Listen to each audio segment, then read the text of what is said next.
Hello my dears, എല്ലാവർക്കും നമസ്കാരം. Welcome back to a channel. അപ്പോൾ ഇന്നത്തെ ആദ്യത്തെ റെസിപ്പി മാമ്പഴ പുളിശ്ശേരി റെസിപ്പിയാണ് കേട്ടോ.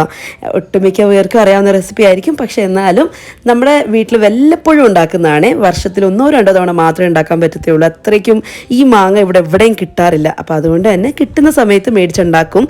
അപ്പോൾ ഇനി ഒരു മാസത്തേക്ക് ബാംഗ്ലൂരിൽ ഈ മാങ്ങ കാണാൻ പറ്റും. അത് കഴിഞ്ഞ് പിന്നെ എന്തായാലും കാണാൻ പറ്റില്ല.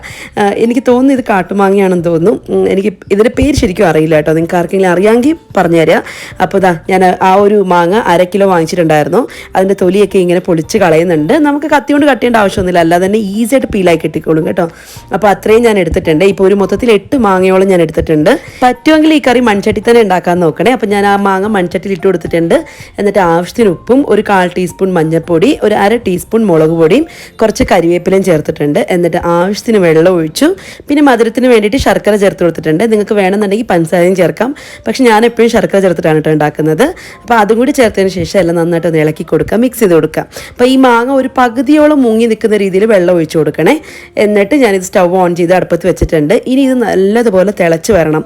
പിന്നെ നിങ്ങൾക്ക് വേണമെന്നുണ്ടെങ്കിൽ മുളക് പൊടി ചേർക്കാതെ നിങ്ങൾക്ക് നേരിട്ട് പച്ചമുളക് ചേർക്കാം. പക്ഷെ ഞാൻ ആദ്യം കുറച്ച് മുളക് പൊടി ചേർത്ത് കൊടുക്കാറുണ്ട്, ഒരു കളറിന് വേണ്ടിയിട്ടൊക്കെ. ഇതാ ഇപ്പോൾ നന്നായിട്ട് തിളച്ച് തുടങ്ങിയിട്ടുണ്ട്. ഇനി ഇതൊരു പകുതിയോളം വറ്റി വരും. അപ്പോഴേക്കും നമ്മുടെ മാങ്ങയൊക്കെ നന്നായിട്ട് വെന്ത് വരും കേട്ടോ. മാങ്ങ നല്ലതുപോലെ വേവണം, കാരണം അരപ്പ് ചേർത്ത് കഴിഞ്ഞാൽ നമ്മൾ അധികം നേരിട്ട് വേവിക്കുന്നില്ല. അപ്പോൾ ഈ ഒരു സമയത്ത് നന്നായിട്ട് വെന്ത് വരട്ടെ. ആ സമയം കൊണ്ട് നമുക്കിതിൽ വേണ്ട അരപ്പ് റെഡിയാക്കി എടുക്കാം. അപ്പോൾ ചെറിയ ജാറിലേക്ക് ഞാനൊരു 1/4 കപ്പോളം തേങ്ങ ഇട്ട് കൊടുത്തിട്ടുണ്ട്. പിന്നെ ഒരു 4 പച്ചമുളക് ചേർത്ത് കൊടുക്കുന്നുണ്ട്. അത്യാവശ്യം എരിവുള്ള പച്ചമുളകാണ്, അപ്പോൾ 4 പച്ചമുളക് ചേർത്ത് കൊടുത്തിട്ടുണ്ട്. പിന്നെ 1/2 ടീസ്പൂൺ ജീരകം, 1/4 ടീസ്പൂൺ മഞ്ഞൾപ്പൊടി, ഇത്രയും ചേർത്തതിന് ശേഷം വളരെ കുറച്ച് വെള്ളം ഒഴിച്ച് നല്ലതുപോലെ അരച്ചെടുക്കണം കേട്ടോ. നല്ല പേസ്റ്റ് പോലെ അരച്ചെടുക്കണം കേട്ടോ. ഈ സമയത്ത് ഞാൻ തൈര് ചേർത്തിട്ട് അരയ്ക്കാറില്ല, തൈര് അല്ലാതെ തന്നെ സെപ്പറേറ്റ് ആയിട്ട് ചേർക്കുകയാണ് ചെയ്യുന്നത്. ഇപ്പോൾ നല്ലതുപോലെ മാങ്ങയൊക്കെ വെന്ത് വന്നിട്ടുണ്ട്. ഇതിലേക്ക് നമ്മൾ അരച്ച് വെച്ചേക്കുന്ന അരപ്പും കൂടി ചേർത്ത് കൊടുത്തിട്ടുണ്ട്. പിന്നെ അരച്ച ജാറിനകത്തോട്ട് കുറച്ചും കൂടി വെള്ളം ഒഴിച്ച് അതൊന്ന് കഴുകി എടുത്തിട്ടുണ്ട്, അത് ഒഴിച്ചു കൊടുത്തു. പിന്നെ നിങ്ങൾക്ക് വേണമെന്നുണ്ടെങ്കിൽ പച്ചമുളക് ഇങ്ങനെ അരയ്ക്കേണ്ടെന്നുണ്ടെങ്കിൽ ആദ്യം തന്നെ പച്ചമുളക് നമ്മൾ മാങ്ങ വേവിക്കുന്ന സമയത്ത് ഇട്ട് കൊടുക്കാം. അതല്ലാന്നുണ്ടെങ്കിൽ ഇങ്ങനെ അരച്ചിട്ട് കൊടുക്കാം കേട്ടോ. എങ്ങനെ ആയാലും വലിയ വ്യത്യാസമൊന്നും വരാൻ പോകുന്നില്ല. എന്നിട്ട് ഈ അരപ്പ് നന്നായിട്ട് തിളപ്പിച്ചെടുക്കണേ, നല്ലതുപോലെ തിളച്ച് വരട്ടെ.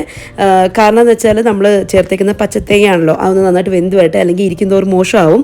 അപ്പോൾ അതുകൊണ്ട് നല്ലതുപോലെ തിളച്ച് വരുന്ന സമയത്ത് സ്റ്റവ് അങ്ങ് ഓഫ് ചെയ്യുക. എന്നിട്ട് സ്റ്റവിൽ നിന്ന് മാറ്റി വെക്കണം.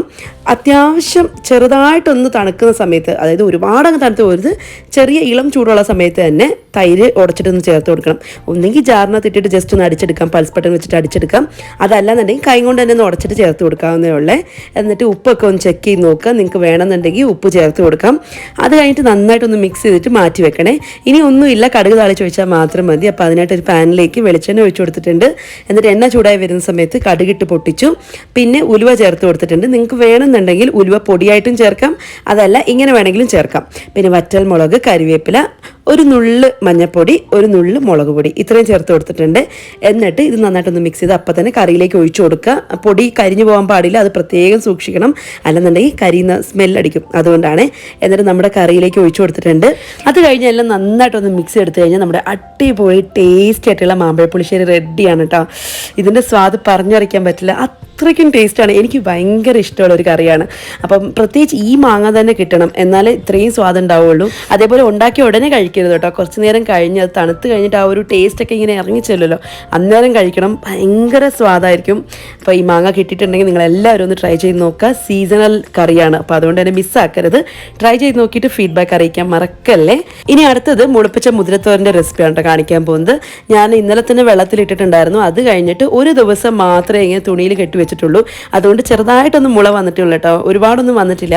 കുറച്ചധികം സമയം വെക്കുകയാണെന്നുണ്ടെങ്കിൽ നല്ലതുപോലെ മുളയ്ക്കും. പക്ഷേ എനിക്ക് അത്രയൊന്നും ഞാൻ സമയം വെച്ചില്ല, കുറച്ച് നേരം വെച്ചിട്ടുള്ളൂ. അതുകൊണ്ട് തന്നെ ചെറുതായിട്ട് ഇങ്ങനെ മുളച്ച് വരുന്നേ ഉള്ളൂ കേട്ടോ. എന്നാലും സാരില്ല, ഇത് മതിയാവും. അപ്പോൾ അതാ ഇത്രയും എടുത്തിട്ടുണ്ട്. ഞാൻ ഏകദേശം ഒരു കപ്പോളം വെള്ളത്തിലിട്ട് വെച്ചിട്ടുണ്ടായിരുന്നു. ഇനി ഇത് നന്നായിട്ടൊന്ന് കഴുകിയതിന് ശേഷം ഒരു കുക്കറിലേക്ക് ഇട്ട് കൊടുക്കണം. നല്ലതുപോലെ കഴുകണേ, 2-3 തവണയെങ്കിലും ഒന്ന് കഴുകണം, കാരണം തുണിയിൽ കെട്ടി വെച്ചതല്ലേ. അപ്പോൾ അതുകൊണ്ട് നന്നായിട്ടൊന്ന് കഴുകിയെടുക്കണം. എന്നിട്ട് ആ കുക്കറിൽ ഇട്ട് കൊടുത്തിട്ടുണ്ട്. എന്നിട്ട് ആവശ്യമുള്ളത്ര ഉപ്പ് ചേർത്ത് കൊടുത്തിട്ടുണ്ട്.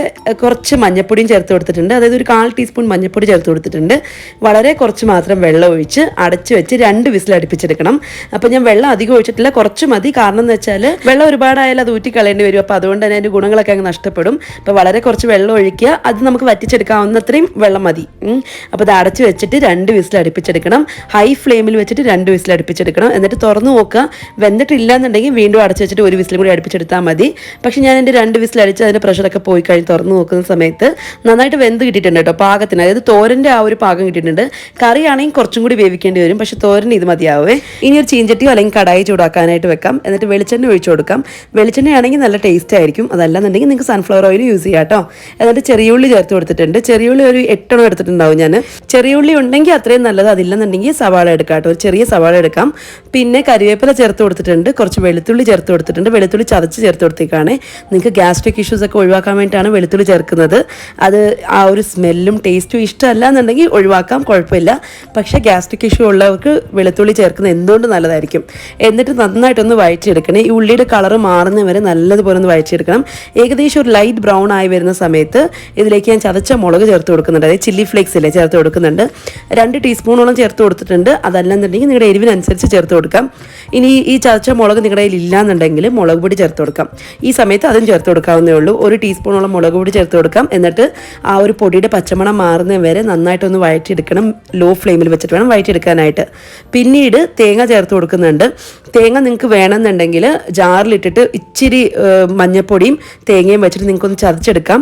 പക്ഷെ ഞാൻ ഓൾറെഡി മഞ്ഞപ്പൊടി ചേർത്തതുകൊണ്ട് തന്നെ ഇനി മഞ്ഞപ്പൊടിയൊന്നും ചേർക്കുന്നില്ല. അതുകൊണ്ട് തന്നെ തേങ്ങ ചതച്ചിട്ടും ഇല്ല, അല്ലാതെ തന്നെ ചേർത്ത് കൊടുക്കുകയാണ് ചെയ്യുന്നത്. എന്നിട്ട് ഈ തേങ്ങയുടെ പച്ചമണം മാറുന്ന വരെ ഒന്ന് ചൂടാക്കി എടുക്കുന്നുണ്ട്. ഒരുപാട് ഇട്ടങ്ങ് വഴറ്റിയെടുക്കേണ്ട ആവശ്യമൊന്നുമില്ല, ജസ്റ്റ് ഒന്ന് ചൂടായി കിട്ടിയാൽ മാത്രം മതി. അത് കഴിഞ്ഞ് വേവിച്ച് വെച്ചേക്കുന്ന മുതിര ചേർത്ത് കൊടുക്കാം കേട്ടോ. ഇത് കണ്ടില്ലേ, ഇച്ചിരി വെള്ളമേ ഉള്ളൂ, അത് നമുക്ക് വറ്റിച്ചെടുക്കാവുന്നേ ഉള്ളൂ. അതുകൊണ്ട് പറഞ്ഞാൽ ഒരുപാട് വെള്ളം ഒഴിച്ചിട്ടുണ്ടെങ്കിൽ അത് കളയേണ്ടി വരും, പിന്നെ ഗുണങ്ങളൊക്കെ നഷ്ടപ്പെടും. അപ്പോൾ ഇങ്ങനെയാണെന്നുണ്ടെങ്കിൽ നമുക്കിനി ഇത് നന്നായിട്ടൊന്ന് വറ്റിച്ചെടുത്താൽ മാത്രം മതി. എന്നിട്ട് ഉപ്പൊക്കെ ഒന്ന് ചെക്ക് ചെയ്ത് നോക്കുക. ഉപ്പ് വേണമെന്നുണ്ടെങ്കിൽ ഈ സമയത്ത് ചേർത്ത് കൊടുക്കാം, അതല്ലെന്നുണ്ടെങ്കിൽ ലാസ്റ്റിലും ചേർത്ത് കൊടുക്കാവേ. എല്ലാം നന്നായിട്ടൊന്ന് മിക്സ് ചെയ്തിട്ട് ഹൈ ഫ്ലെയിമിൽ വെച്ചിട്ട് നന്നായിട്ടൊന്ന് ചൂടാക്കി എടുക്കണം. വെള്ളമെല്ലാം നല്ലതുപോലെ വറ്റി വന്നു കഴിഞ്ഞാൽ നമ്മുടെ തോരൻ റെഡിയാണ്. അടിപൊളി ടേസ്റ്റാണ്, ഭയങ്കര ഹെൽത്തിയുമാണ്. മുളപ്പിച്ചതാകുമ്പോൾ ഒന്നും കൂടി ഹെൽത്തി അല്ലേ. അപ്പോൾ എല്ലാവരും ഒന്ന് ട്രൈ ചെയ്ത് നോക്കണേ. എന്നിട്ട് ട്രൈ ചെയ്തിട്ട് ഇഷ്ടമാവുകയാണെന്നുണ്ടെങ്കിൽ ഫീഡ്ബാക്ക് അറിയിക്കാൻ മറക്കരുത്. അതേപോലെ ഒരുപാട് ലഞ്ച് ബോക്സ് വീഡിയോസ് നമ്മുടെ ചാനലിൽ കിടപ്പുണ്ട്. ഓഫീസ് ലഞ്ച് ബോക്സ് വീഡിയോസും അതല്ലാതെ സ്കൂളിലേക്ക് വേണ്ട ലഞ്ച് ബോക്സ് വീഡിയോസും ഒക്കെ ഒരുപാടുണ്ട്. അപ്പോൾ എല്ലാവരും ഒന്ന് ചെക്ക് ചെയ്ത് നോക്കണേ. എന്നിട്ട് ഇഷ്ടമാവുകയാണെന്നുണ്ടെങ്കിൽ ചാനലൊന്ന് സപ്പോർട്ട് ചെയ്യാൻ മറക്കല്ല. അതേപോലെ നമുക്കൊരു ഇൻസ്റ്റാഗ്രാം പേജ് ഉണ്ട്, അതിൻ്റെ ലിങ്ക് ഞാനിവിടെ ഡിസ്ക്രിപ്ഷൻ ബോക്സിൽ കൊടുത്തിട്ടുണ്ട്. അപ്പോൾ ചെക്ക് ചെയ്ത് നോക്കാൻ മറക്കരുത്. കൂടെ തന്നെ നിങ്ങളുടെ സപ്പോർട്ടും വേണം. അടുത്ത വീഡിയോ ആയിട്ട് കാണാം. അതുവരെ ടാറ്റാ.